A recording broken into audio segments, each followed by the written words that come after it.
بہت سی سہولیات ہیں جو اب چونکہ گورنمنٹ ڈاکومنٹیشن کرنا چاہ رہی ہے, گورنمنٹ چونکہ ٹیکس بیس کو بڑھانا چاہ رہی ہے, اور آنے والے وقت میں ایسے تمام لوگ, ایسے تمام صنعت کار جو ٹیکس میں نہیں ہوں گے اور وہ اپنے آپ کو ڈاکومنٹ نہیں کریں گے, ان کے لیے مشکلات اور زیادہ بڑھتی جائیں گی اور انہیں اور مسائل کا سامنا کرنا پڑے گا.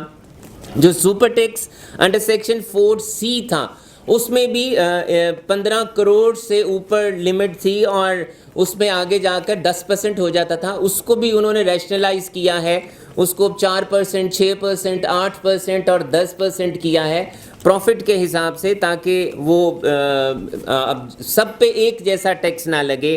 جو میں نے ریٹیلرز کا بتا دیا, پاٹا فاٹا کے لیے جو کنسیشن تھا, اب یہ کچھ کے لیے تو یہ اچھی بات ہے, لیکن کچھ کے لیے یہ بری بات ہے کہ جنہیں, کیونکہ بہت سی انڈسٹری یہ کلیم کر رہی تھی اور اس کی یہ پرپوزل تھی کہ اس جو فاٹا پاٹا کی جو ریلیکسیشن ہے اس کو 30/6/2023 کو ختم کیا جائے, کیونکہ یہاں پر لوکل انڈسٹری ہرٹ ہو رہی ہے اس ایگزیمپشن کی وجہ سے. لیکن however گورنمنٹ نے اس ایکسٹینشن کو 1 سال کے لیے اور بڑھا دیا ہے. جو فورن کرنسی کی آؤٹ فلوز تھیں اس پہ بھی گورنمنٹ نے ٹیکس لگایا ہے.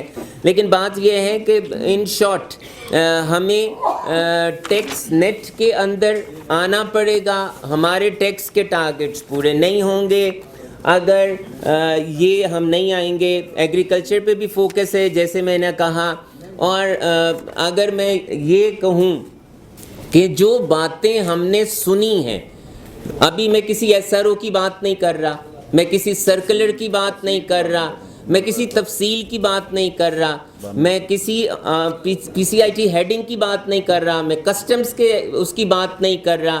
بظاہر بجٹ میں اور اسحاق ڈار کی صاحب کی تقریر میں تو انہوں نے ہر چیز کم ہی کی ہے, زیادہ کچھ نہیں کیا. لیکن جو بات ہے اور جو حقائق ہوں گے وہ جب تک ہمارے پاس ایکٹ نہیں آئے گا, ڈیٹیلز نہیں آئیں گی, SROs نہیں آئیں گے, کسٹمز سے ریلیٹڈ سرکلرز نہیں آئیں گے, فنانس بل نہیں آئے گا, اور جب اپروو ہو کے ہمارے پاس آئے گا اس کے بعد ہم بتا سکیں گے کہ یہ بجٹ میں جو چیزیں بتائیں گے وہ کیسی ہیں. لیکن ان لوگوں کے لیے امارات ہیں جو ٹیکس نیٹ کے اندر ہیں, جو ٹیکس نیٹ کے باہر ہیں, ان کے لیے مشکلات ہیں. ہم نے نمبر آف پرپوزلز دیا تھا جس میں بہت سے, اگر میں یہ کہوں کہ ساری جتنی بھی ریڈکشنز ہوئی ہیں وہ لاہور چیمبر کے کہنے پہ ہوئی ہیں تو وہ ناجائز سی بات ہوگی. تو ہم نے نمبر آف پرپوزلز دی ہیں, اور وہ یہ پرپوزل صرف لاہور چیمبر نے نہیں دیے, یہ باقی چیمبرز کی طرف سے بھی جا رہے تھے. تو اس کا جو ہے تمام چیمبرز کو, تمام باڈیز کو اس کا جاتا ہے کریڈٹ. جو اضافی ٹیکس جو انہوں نے ٹارگیٹ سیٹ کیا ہے, جو ابھی آپ کا بھی کنسرن ہے, وہ ظاہر ہے وہ پاکستانی سے لیے جائیں گے, ٹیکس وہ کہاں سے نکلیں گے؟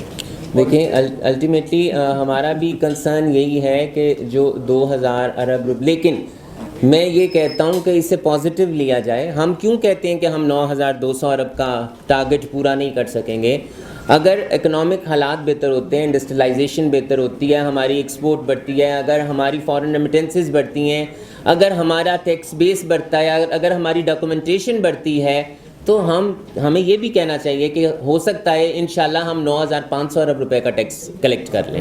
الٹیمیٹلی جو بھی انہوں نے پالیسیز دی ہیں وہ ایکسپورٹ کی انہینسمنٹ اور پروڈکشن کی انہینسمنٹ اور مراعات دینے کے لیے کی ہیں, اور ان مراعات دینے کا مقصد بھی یہ ہے کہ ہماری اکانومی واپس اپنے ٹریک کے اوپر آ جائے. تو ہم کیوں, مجھے یہ بات سمجھ میں نہیں آتی کہ ہم نیگیٹو کیوں سوچتے ہیں, ہمیں پازیٹیو سوچنا چاہیے. انشاءاللہ جو یہ دی گئی ہیں مراعات, اللہ تعالیٰ خیریت رکھے, کوئی ایسا کوئی ناگہانی آفت بھی نہ آئے تو ہم ضرور بہتر پرفارم کریں گے.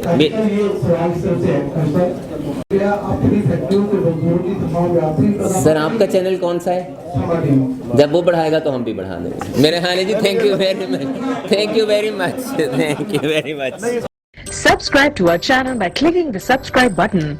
Click the bell button and enjoy the latest uploads from our channel.